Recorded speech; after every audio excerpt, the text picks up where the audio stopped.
Welcome to யாவரும் கேளீர். நான் உங்க பத்ரி பேசுறேன். உலகநாயகன் கமலஹாசன் அவர்கள் அமெரிக்காவில் இருக்காரு. லாஸ் வேகாஸ்ல அவர் கலந்துக்கிட்ட NAB ஷோ அது முடிஞ்சு போச்சு. April 5th to 9th. அதில் வந்து ஏஐ மற்றும் என்னென்னலாம் லேட்டஸ்ட்டாக சினிமாவில் இருக்கோ ஸ்டோரி டெல்லிங்கில் ஆரம்பிச்சு எல்லாத்துக்குமான அந்த இது முடிஞ்சு போச்சு. இப்போ அவர் வந்து சான் பிரான்சிஸ்கோவுக்கு கிளம்பிட்டாரு. சான் பிரான்சிஸ்கோவில் வந்து அவர் சந்திக்க போகிறது வந்து ஒரு யங் விஷனரி, ஒரு டெக்கியை தான் சந்திக்க போகிறாரு.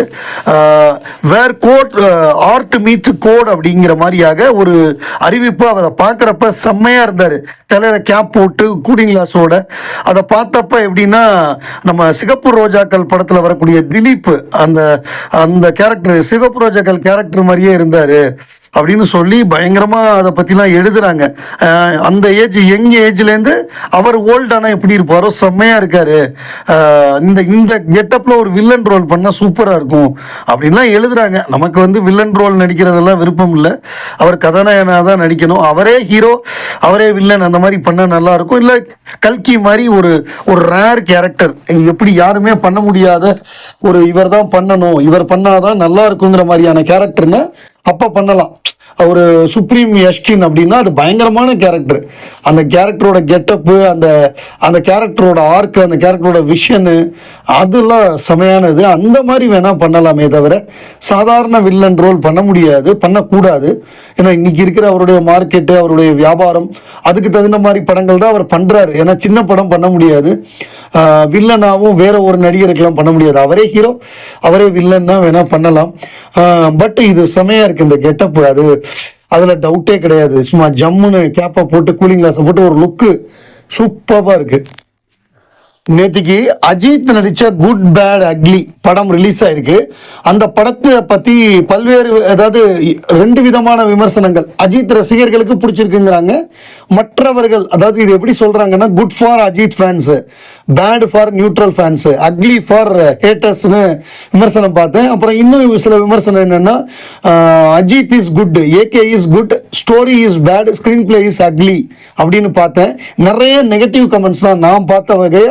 படம் நல்லா இல்லை, லாஜிக் இல்லை, படத்தில் கதை இல்லை, சும்மா ஃபேன் பாய் சர்வீஸ்னு சொல்லி வெறும் ரெஃபரன்ஸு, பழைய பாட்டு, ரெட்ரோ சாங்னு போட்டு படத்தை ஒப்பேத்தி வச்சுருக்காங்க.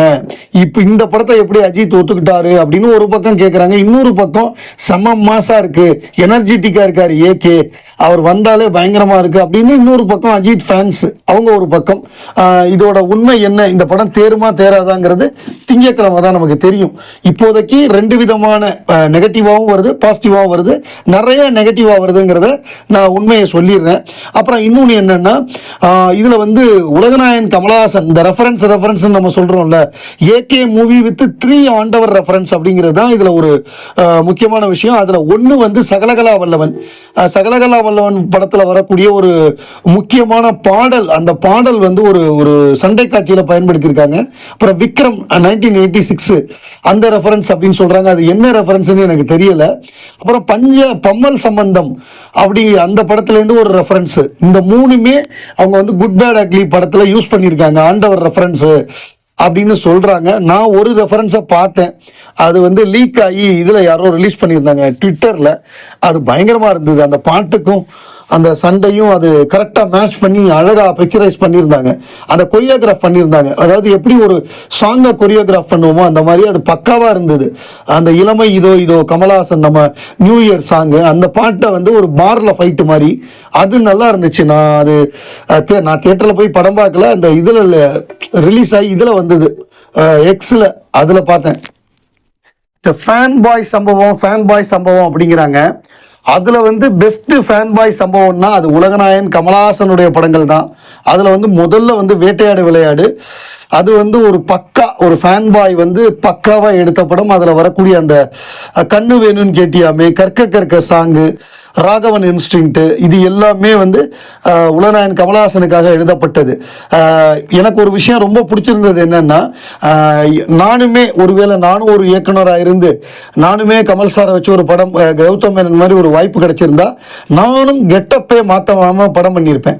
கமல் சாராகவே வரணும், அழகாக வகுடெடுத்து வாரி ராகவன் எப்படி வந்தாரோ அந்த மாதிரி வரணும். மேக்கப் எதுவும் தேவையில்லை, அப்படியே வாங்க சார்னு சொல்லி ஒரு சில்வர் ஜூப்ளி கொடுக்கணும். அவரை கஷ்டப்பட்டு படபடப்படுத்தி மேக்கப்பை போட்டு அதெல்லாம் தேவையில்லை. ஸோ அந்த விஷயத்தை வேட்டையாடு விளையாடல கௌதம் பண்ணது எனக்கு ரொம்ப பிடிச்சிருந்துச்சு. சார் நீங்கள் அப்படியே வாங்க சார், அழகாக தலையை வகுடெடுத்து வாரி வந்து நில்லுங்க சார், படம் சில்வர் சார்ன்ட்டாரு, படம் சில்வர் ஜூப்ளி. அதே மாதிரி விக்ரம் படம் சான்ஸே கிடையாது. கரெக்டாக அந்த பழைய விக்ரமையும் அதுக்கு அதோட கனெக்ஷனையும் கொண்டு வந்து ஏஜென்ட்ஸ் எல்லாம் உள்ளே கொண்டு வந்து ரொம்ப அழகாக அதை சர்ச்சிங் ஃபார் த ப்ரொட்டாகனிஸ்ட் அப்படின்னு தேர்டு மேன் ஆர்சன் வெல்ஸோட அந்த தேர்டு மேனுடைய ஐடியா அதை ஃபாலோ பண்ணி பிரமாதப்படுத்தி கமல் சார்னா யாரு, அவர் எவ்வளோ பெரிய ஒரு மேக்கோ ஹீரோங்கிறத காமிச்சார் லோகேஷ் கனகராஜ்.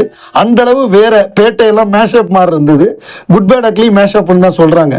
இன்னும் அந்த மாதிரிலாம் எந்த படமும் வராது, விக்ரம் மாதிரியோ வேட்டையாடு மாதிரியோ. நேத்திக்கு 44 இயர்ஸ் ஆஃப் ராஜபார்வை நான் வந்து எதேச்சியா போட்டேன். அதாவது நம்ம எஸ் ராமகிருஷ்ணனுடைய காட்சி காப்பால் அப்படிங்கிற புத்தகத்திலேருந்து திரைக்கதை, கமலஹாசனுடைய திரைக்கதைகளை பற்றி, அதுவும் ராஜபார்வையை பற்றி எதேச்சியா போட்டேன். அது எனக்கு நான் 44 இயர்ஸ் ஆஃப் ராஜபார்வைன்னு நான் காலையில் அதை அப்லோட் பண்ணுறப்ப எனக்கு தெரியாது. அது ஈவினிங் தான் தெரிஞ்சுது. ஆஹா, இன்னைக்கு 44 இயர்ஸ் ஆஃப் ராஜபார்வை ராஜ்கமலும் போஸ்ட் போட்டிருந்தாங்க. அவங்க போட்டதுக்கப்புறம் நம்ம வந்து எதேர்ச்சியாக தெரியாமல் போட்டோம், பார்த்தா அது கரெக்டாக 44 இயர்ஸ் ஆஃப் ராஜபார்வையில் நடந்திருக்கு அப்படிங்கிற ஒரு உணர்வு வந்தது. ஏன்னா மற்ற அதுக்கு முன்னாடி வரைய கண் பார்வையற்றவர் அப்படின்னா அவரை ரொம்ப சோகமாக ஒரு ரொம்ப பிச்சை எடுக்கிறவரா, ரொம்ப ஒரு மாதிரி அவங்கெல்லாம் ஏன் ரொம்ப பாவப்பட்ட பிறவிகள்ங்கிற மாதிரி காமிச்சிருப்பாங்க. பட் இதில் அப்படி இருக்காது. அவர் ரொம்ப ஜாலியாக ஹாப்பியாக அவங்க நண்பர்களோட அவரும் ஒரு லவ் பண்ணுவார். அப்படி அந்த மாதிரி இருக்கும் கமலுடைய கேரக்டர் ராஜபார்வையில். அதாவது ராஜபார்வையை பொறுத்தவரைய அந்த ஃபோட்டோகிராஃபர் அவர் சொல்லியிருந்தார் அந்த படத்துடைய ஏவி பாஸ்கர்னு, எப்படி ஸ்டில்ஸ் ரவி ஃபேமஸோ ஏவி பாஸ்கரும் ஃபேமஸ்.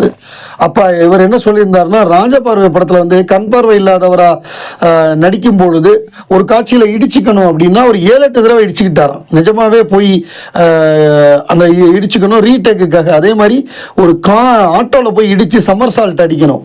அப்போ வந்து நிஜமாவே ரீடேக் எடுக்கிறப்பெல்லாம் கூட அவர் விழுவாராம், டூப்லாம் வச்சுக்காம. ஸோ இந்த மாதிரி இவ்வளோ ஒரு 100வது படம் அவர் நினச்சிருந்தா மசாலா படம் அந்த காலத்தில் சகலகலாவலவன் மாதிரி, ஒரு காக்கி சட்டை மாதிரி, ஒரு தூங்காதே தம்பி தூங்காதே மாதிரி ஒரு ஈஸியாக ஒரு பெரிய ஹிட் படம் அவரால் கொடுத்துருக்க முடியும். ஏன்னா அவர் பயங்கர பீக்கில் இருந்த நேரம் அது வந்து 100வது படம், சொந்த படம், அழகாக யாரை கூப்பிட்டுருந்தாலும் வந்திருப்பாங்க, பெரிய ஹிட்டாக கொடுத்துருக்கலாம். ஆனால் அவர் வந்து ஒரு தன்னுடைய சொந்த படம் அது வந்து ஒரு நல்ல படமாக இருக்கணும் அப்படிங்கிற ஒரு முயற்சி எடுத்தார்ல, அதற்காகவே நம்ம உலகநாயகன் கமலஹாசனை பாராட்டலாம். அந்த படம் வெற்றி தோல்விங்கிறது அப்பாற்பட்டது. உலகநாயகன் கமலஹாசன் அவர்களுக்கு வந்து சுபாஷ் சந்திரபோஸ் கேரக்டரில் நடிக்கணும் அப்படிங்கிறது ஆசை. அந்த படத்தை வந்து ஷாம் பெனகல் வந்து சுபாஷ் சந்திரபோஸ் படத்தை வந்து எடுத்துக்கிட்டு இருக்கும்பொழுது கமலஹாசன் கேட்டிருக்காரு, சார் நான் அந்த ரோல் நடிக்கிறேன் அப்படின்னு கேட்டிருக்காரு. அவர் என்ன சொல்லியிருக்காருன்னா, கமல் உன் ஹைட்டு வந்து கரெக்டாக இருக்காது அப்படின்னு சொல்லிட்டாரு. சரின்னு இவரும் விட்டுட்டாரு. அதுக்கப்புறம் பின்னாடி ஒரு தடவை நம்ம சுபாஷ் சந்திரபோஸ் வீட்டுக்கு கமல் சார் போகிறதுக்கு ஒரு வாய்ப்பு கிடைச்சிது. அப்போ போகிறப்ப அவர் போட்டிருந்த ட்ரெஸ் எல்லாம் இது பண்ணாங்களாம், கமலுக்கு கொடுத்தாங்களாம். அப்போ அவர் பார்த்துட்டு இவரோட ஹைட்டும் அவரோட ஹைட்டும் ஒரே ஹைட்டா, ஆஹா விட்டுட்டோமே அப்படின்னு படம் எடுத்து ரிலீஸ்லாம் பண்ணிட்டாங்க. இப்போ போய் அவர்கிட்ட சண்டை போட முடியாது. அவர் ரொம்ப ஃப்ரெண்டு, கமல் சாருக்கு வந்து ஷியாம் பெனகல் ரொம்ப ஃப்ரெண்டு. 2 பேரும் சென்சார் போர்டில் ஒன்றா, அந்த சென்சார் போர்டு சம்பந்தமான ஒரு குழு அமைச்சாங்க. அதில் 2 பேரும் ஒன்றா ஒர்க் பண்ணாங்க. அதனால 2 பேரும் ரொம்ப க்ளோஸு. தேவர் மகன் படத்துடைய வெள்ளி விழாக்கு ஷியாம் பெனகலை கமல் சார் கூப்பிட்டுருந்தார். நடிகர் திலம் சிவாஜி கணேசன், அதே மாதிரி ஹிந்தியில் திலீப் குமார், ஷியாம் பெனகல், இவங்க 3 பேரும் தான் வந்திருந்தாங்க. இவங்க 3 பேரும் கமலுடைய குருநாதர்கள். அவரை கூப்பிட்டுருந்தாரு. பட் அவருக்கு வந்து இந்த படத்தில் நடிக்கலையேன்னு வருத்தம், அப்புறம் பெரியார் கேரக்டரில் நடிக்க முடியலன்னு வருத்தம். ஸோ இந்த மாதிரி சில ரோல் அவரால் பண்ண முடியல. ஏன்னா அவர் பின்னாடி பண்ணலான்னு வச்சுருந்துருக்காரு பெரியார், பட் அதுக்குள்ளே சத்யராஜ் பண்ணிட்டாரு. அந்த மாதிரி சொல்லுவார், இந்த மாதிரி சில கதாபாத்திரங்கள் பண்ண முடியல அப்படின்னு.